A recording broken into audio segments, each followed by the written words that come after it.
Hello and welcome to the Good Old Days of Radio show. It's Thursday.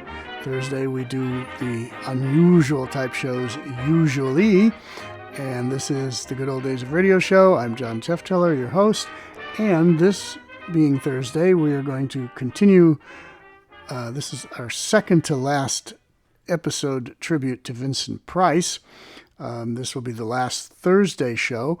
And so we have chosen a interesting episode of suspense in which we no longer have Vincent singing or telling comedy jokes or whatever like we had on Tuesday. In this one, he goes back to his role of weirdness and madness and whatever. It's called The Hands of Mr. Ottermole. It's from Suspense, December 2nd, 1948, and also features Verna Felton and, in the major role with Vincent, Claude Rains, who didn't do a lot of radio, but he did some. And Claude Rains is always entertaining to listen to. Very interesting actor, very interesting. The performances he chooses, the roles he chose to take in films. Everything about Claude Rains always is worth watching. In fact, I saw him in some film just not too long ago where he played the devil, and I can't remember the name of the film, but it was quite interesting. Anyway, look that one up. Claude Rains playing the devil. It's from 1946. Okay, here we go with The Hands of Mr. Ottermole. In just a moment, Autolite presents Suspense with Claude Rains and Vincent Price. More coffee, Arlo? I believe not, Hap. And I want to thank you and Mary for a marvelous meal. A delightful, delicious, lovely dinner. You're more than welcome, Harlow.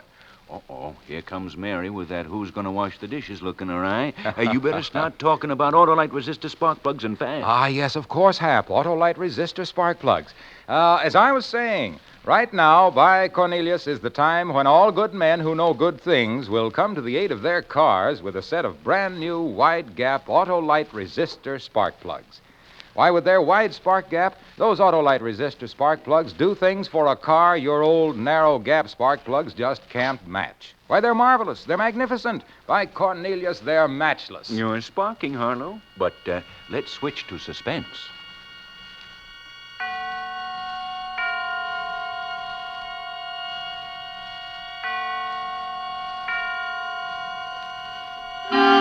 Suspense.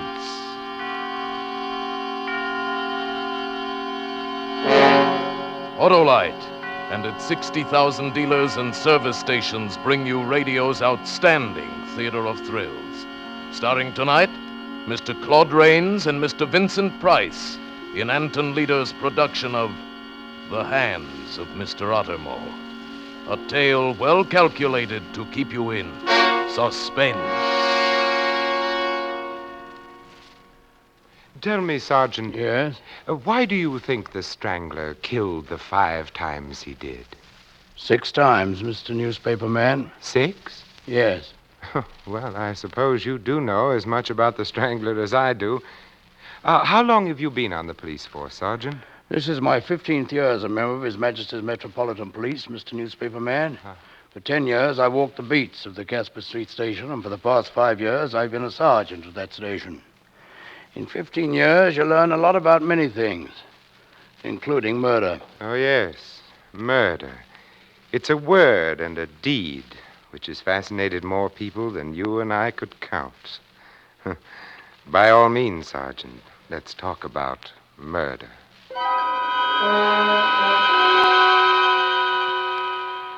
You'd think there'd be little murder in such a district, wouldn't you, Mr. Newspaper Man? Murder for a bit of henning, cup of tea. There's nothing there to take except lives. And it was there that the Strangler came to practice his grim trade. Already he'd struck twice. Once on Lagos Street, once on Breen Street.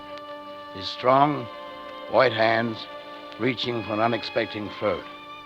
Then he'd vanished into the darkness, leaving behind something that once had been a living, breathing human. What was his gain? Perhaps no more than the satisfaction of a job well done.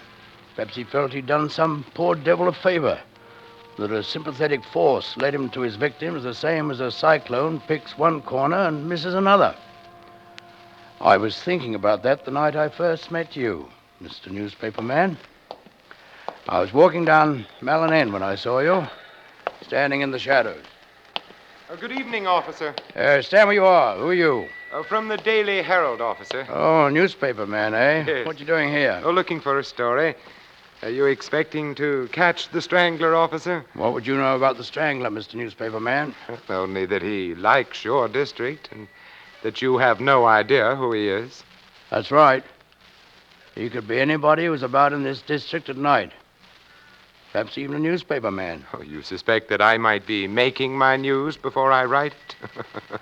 And I shall keep that in mind for dull days. Good night, sir. All right.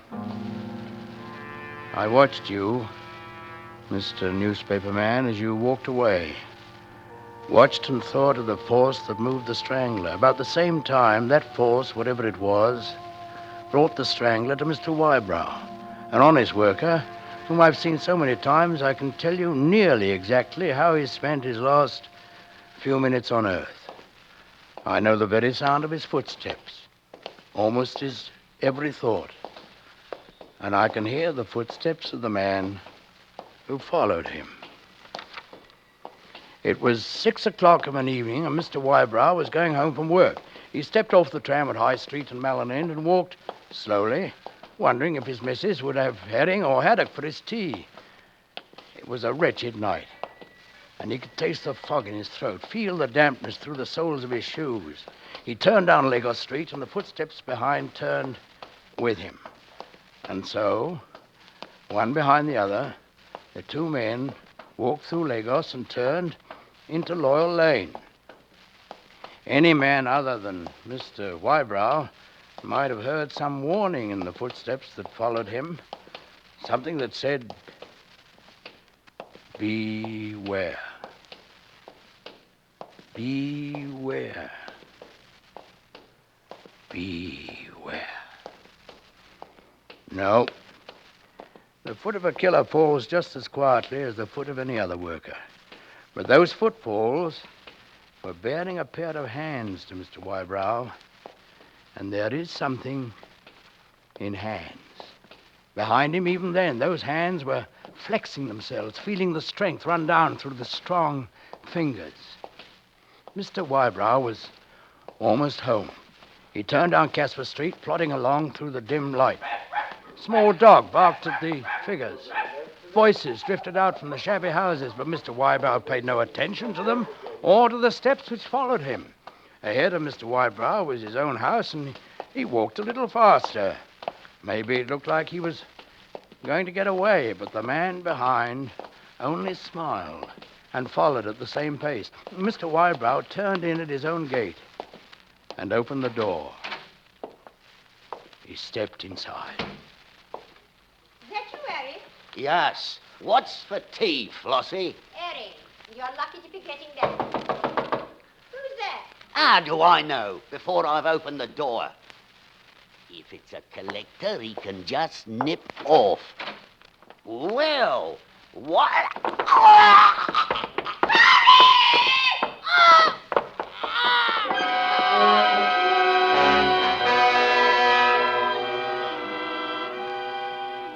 And that is how Mr. and Mrs. Wybrow became the third and fourth, but not the last victims of the strangling horror.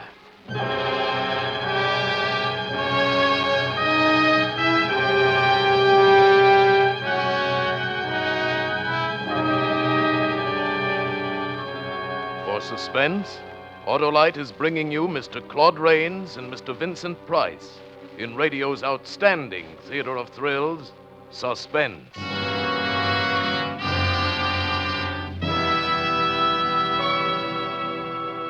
Say, Hap, let me tell you about a foolish fellow who got the outside of his car all dolled up with doodads, trinkets, foxtails, and whatnots. All right. And then, by Cornelius, he comes chug-a-lugging up the avenue with misfiring spark plugs and his engine sounding like a stuttering teapot. Hey, friend, I yelled at him, why don't you switch to a set of those smooth-firing Autolite resistor spark plugs and make that bus of yours sound as fancy as it looks? And what did he answer? This guy said to me, plugs is plugs. Well, Autolite resistor spark plugs, I corrected him, are different. They've got a 10,000 ohm resistor, ignition engineered right into the spark plug that permits the Autolite resistor spark plug to maintain a much wider spark gap setting. This extra wide gap, friend, lets your car idle smoother, gives you better luck with lean gas mixtures, actually saves gas. What's more, Autolite resistor spark plugs cut down spark plug interference with radio and television reception. Pipe that. That's telling him. Wow, he says. Can you back up all that sales talk? Ah, listen, pal, I told him. These are just a few fine and fancy facts. And what's more, those wide gap Autolite resistor spark plugs are one of over 400 automotive, aviation, and marine products world famous for their Autolite engineered dependability. Then what, Harlow? I'll tell you the rest after suspense, Hap. And now, Autolite brings back to our Hollywood soundstage Mr. Claude Rains and Mr. Vincent Price in The Hands of Mr. Ottermole, a tale well calculated to keep you in suspense. Sergeant, did you ever stop to wonder at the pranks of fate? Mr. Whybrow died at the one moment when there was no one around to witness his death. That's true. A few minutes earlier, perhaps a few minutes later, there were people on the street. Think how different it might have been if you had arrived there earlier than you did.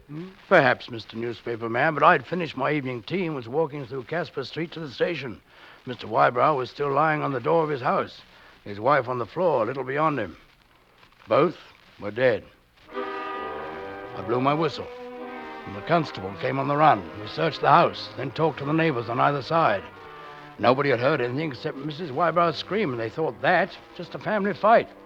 There's no sign of anything but brutal murder. While we waited for the ambulance, I suddenly remembered something. Smithers. Yes, sir? Just before I found them, I saw you standing at the end of the lane. What were you up to there? I thought I saw a suspicious character mucking about there, sir, and I was keeping an eye on him. Suspicious character, but blasted. You don't want to look for suspicious characters. You want to look for murderers. Yes, sir. Think we'll get him, sir? Well, just between you and me, Smithers, I have my doubts. With a man who kills to get a few bob, you know he's going to keep on because as soon as he's broke, he'll slosh another one. But a man like this, you don't know when he'll strike again. Or if he'll strike again.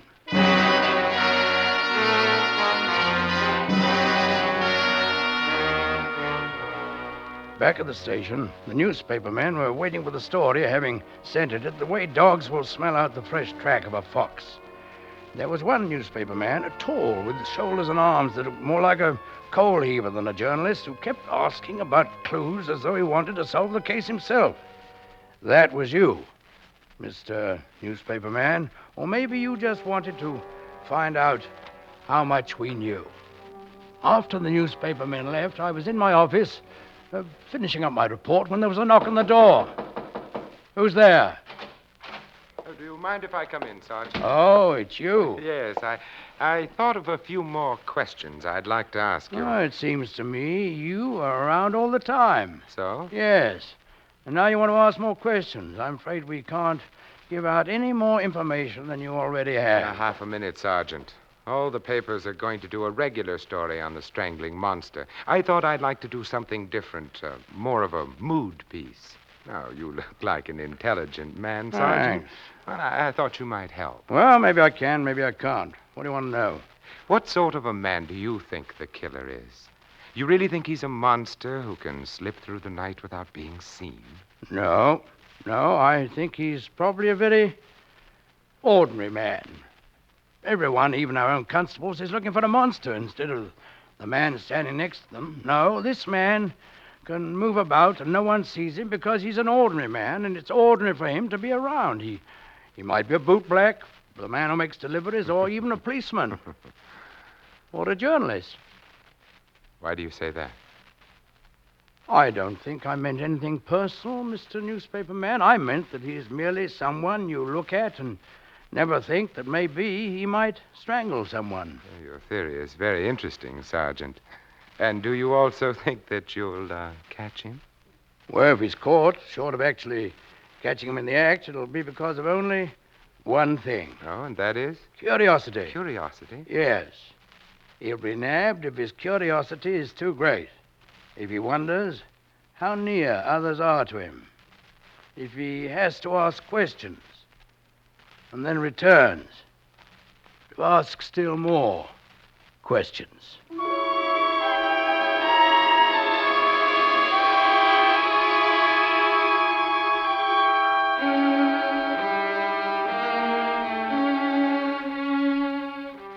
Later that evening, I went out into the district, visiting beat after beat.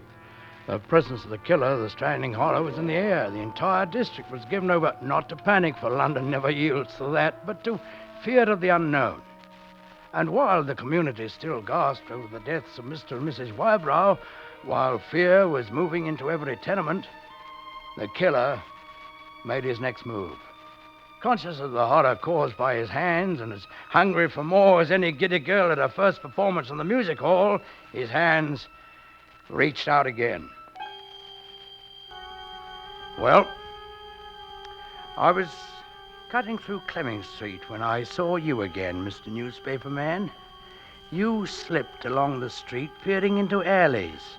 Even then I had a hunch to stop you, yet I felt I had no real reason to suspect you, so I walked on.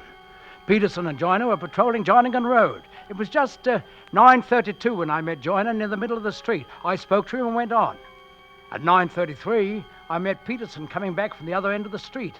I answered his greeting and passed, intending to go to the end of the beat and cut over to Logan Passage.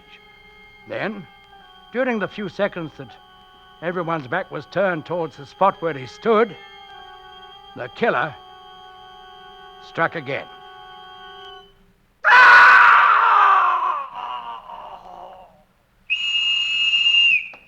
Joyner, here.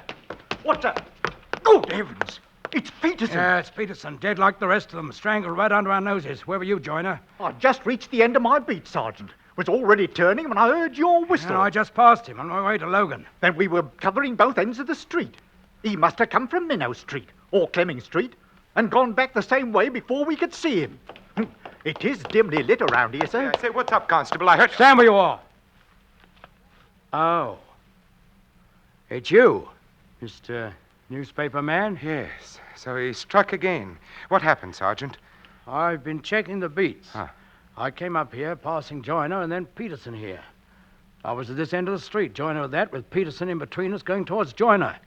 He cried out once, and then was like this. We saw no one. Where were you when you heard my whistle? On Clemming Street, perhaps half a square down, and no one passed that way. That means that he must have come from Minnow. Shall I ring in, sir? Yeah, go ahead, Joyner. Half a square down Clemming Street, were you? That's right. That's where you were more than 5 minutes ago when I passed and you were coming this way. Well, I thought I saw something in one of the alleys and stopped to look closer. Oh, now, come, Sergeant. Let's not start suspecting each other. The mutual suspicion of this district is catching. Yeah, I suppose it is. Yes, of course. Still, there's a murderer who must be caught, Mr. Newspaper Man.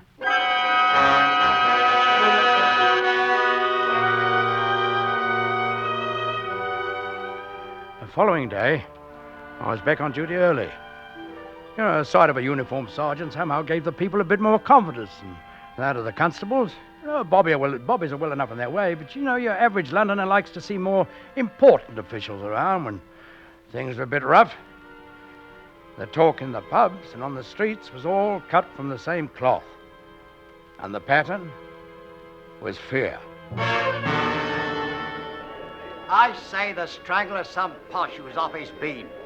Thinks as how we ain't squeezed dry enough. So he nips over, squeezes a little more, and pops back to the West End. Oh, you're balmy. He's a leg. Didn't he get a peeler last night, and don't that prove it? He's a bleeding Jack the Ripper, that's what he is. And he'll bloody well kill a lot of us without a single bloody flick to stop him. He got a bobby, didn't he? And with bobbies crawling all over the place and not one to lay a hand on him. And who's to stop him? That's what I want to know.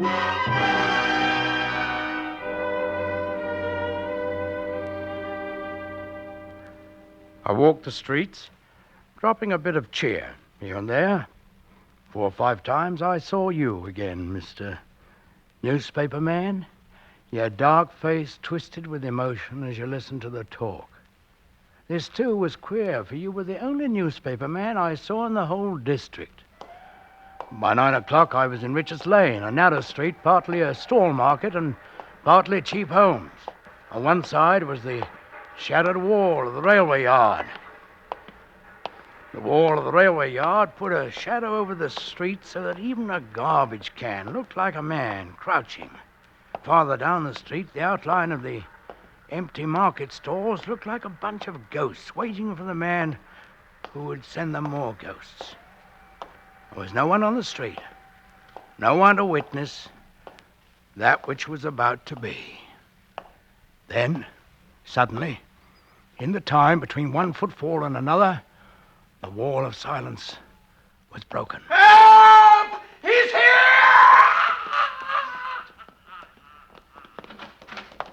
And then the lane came to life. It seemed like they were all released by that scream.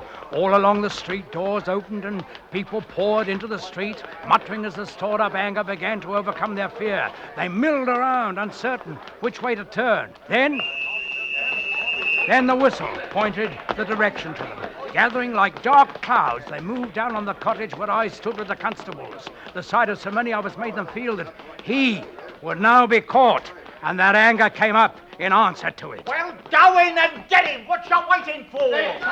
He's through killing now. Go on and get him, you bloody feelers. He ought to be strung up, that's what Break it up. Move back, all of you. Joiner, get around to the back and meet the constables there. Martin, Addison, take the house on the left. Jones, Edmonds, take the house on the right. Betts, you come with me. Save a piece of it for me, Sergeant. Inside the cottage, a whole family lay dead, fallen around the supper table. One look at their necks showed us the strangler's trademark again, but there was nothing in that cottage except death. One by one, the constables came back to report. Nothing. Once more, he had killed and slipped away. Again, I looked out at the crowd, now beginning to move back as they realized we were empty-handed. Suddenly I saw in the front ranks your face again, the newspaper man who seemed to be everywhere I turned. There was a light in your face, a light that was almost happiness. And looking at you in that brief second, I was aware that there were two of us who now knew the identity of the murderer. But the crowd shifted back, began to lose themselves in the shadows, and you were gone before I could move. The strangler had struck again, and again. We were empty-handed as we waited for the ambulance.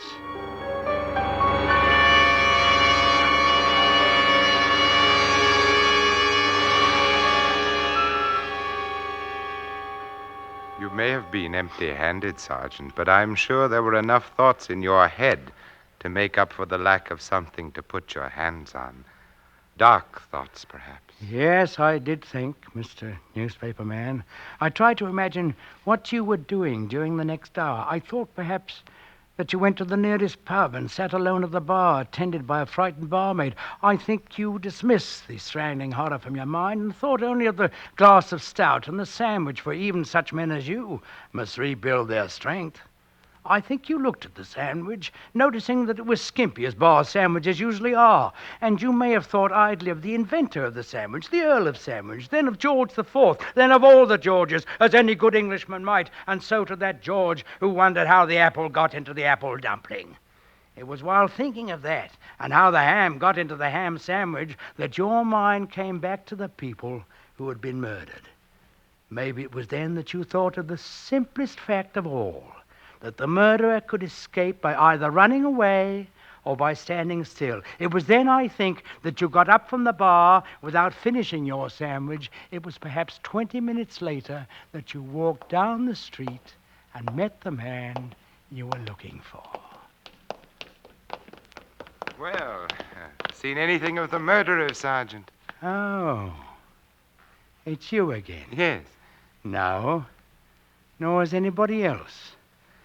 And I doubt if they ever will. Oh, I don't know. He's already struck 5 times. I've been thinking about it, and I've got an idea. So? Yes, came to me all of a sudden.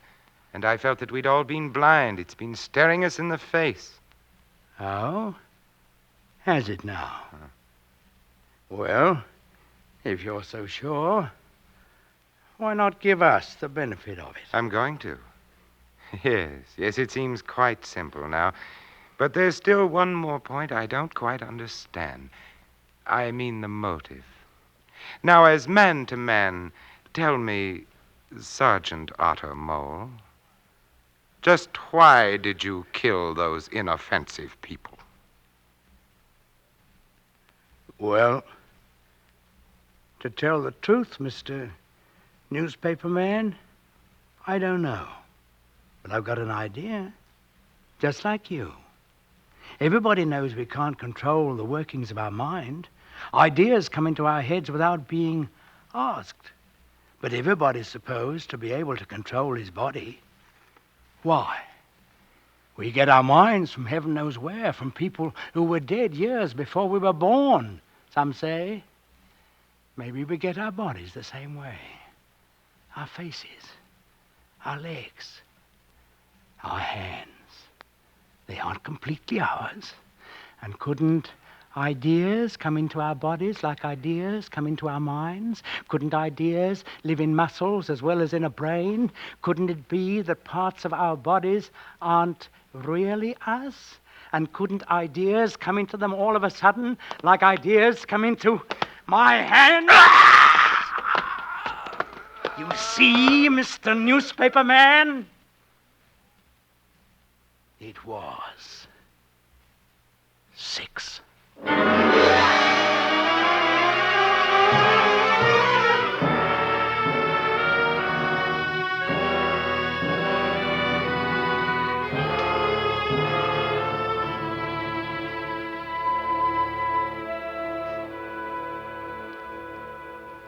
One other thing the newspaper man did while he was in that pub.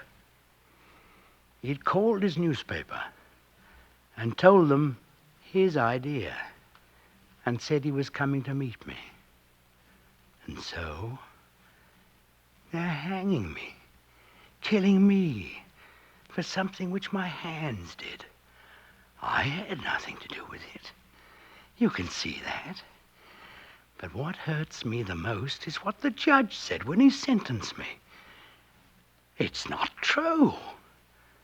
It's not true, I tell you, that if I lived, someday these hands, my hands, they say, might reach out for you.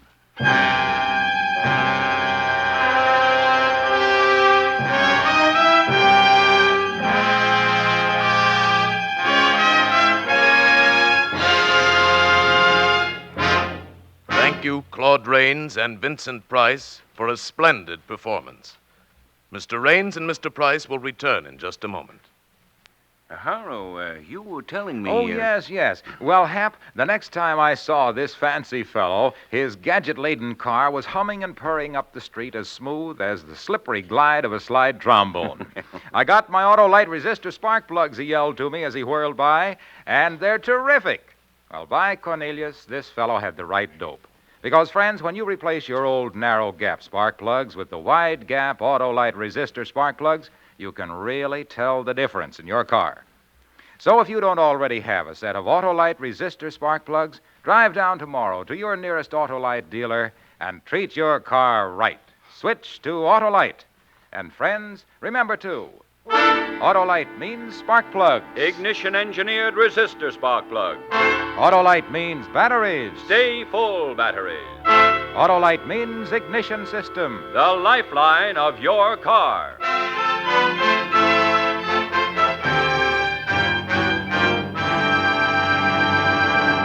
And now here again is Mr. Claude Rains. The Hands of Mr. Ottermole has always been one of my favorite mystery stories, and so it was a great pleasure to be able to play it on Suspense, one of my favorite radio programs. What about you, Vincent? Well, I agree with you on both counts, Claude. And in addition, I found it refreshing to play the murder victim for a change instead of the murderer. By the way, Claude, what will we be hearing on Suspense next week? A treat you won't want to miss. one of Hollywood's most glamorous stars, Miss Rosalind Russell, in a top story, The Sisters. Another gripping study in Suspense.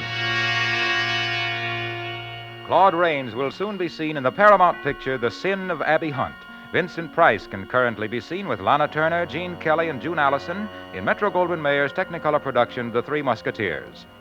Tonight's suspense play was the famous story by Thomas Burke, adapted for radio by Ken Crossan, with music composed by Lucien Moraweck and conducted by Lud Gluskin. The entire production was under the direction of Anton M. Leader. In the coming weeks, Suspense will present such stars as James Cagney, Ronald Coleman, William Bendix, and others. Make it a point to listen each Thursday to Suspense, radio's outstanding theater of thrills. And next Thursday, same time, hear Rosalind Russell in The Sisters.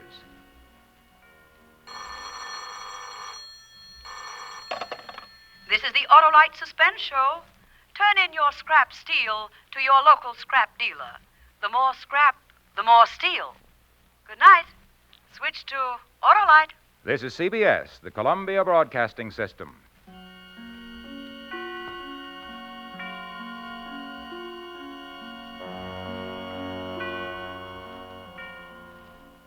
Well, we fooled you with that one. There was a reason why I spent a bunch of time talking about Claude Rains at the beginning of the show here. They fooled you, actually. Those of you who are into Vincent Price probably immediately assumed that he was the killer and that he was the one doing all these things. But you find out at the end that no, it was Claude Rains who actually was the killer, even though he was a police sergeant. All right, Hands of Mr. Ottermole from Suspense, December 2nd, 1948. As Vincent Price noted in that closing comment, he was happy to do a role where he was the good guy solving the murder instead of the bad guy committing the murders. So, interesting. All right, we have one more Vincent Price tribute. Next Tuesday, we have a lighthearted one. In fact, one of his most famous roles that was lighthearted. It's Champagne for Caesar, very famous film, and this is the radio adaptation for that. So we will hear that next Tuesday. That will be our final Vincent Price tribute. At least for now, we'll have more Vincent Price along the way somewhere in the next weeks and weeks of this podcast. So anyway, that's it. This is John Tefteller in the Good Old Days of Radio show saying thanks for listening. Goodbye.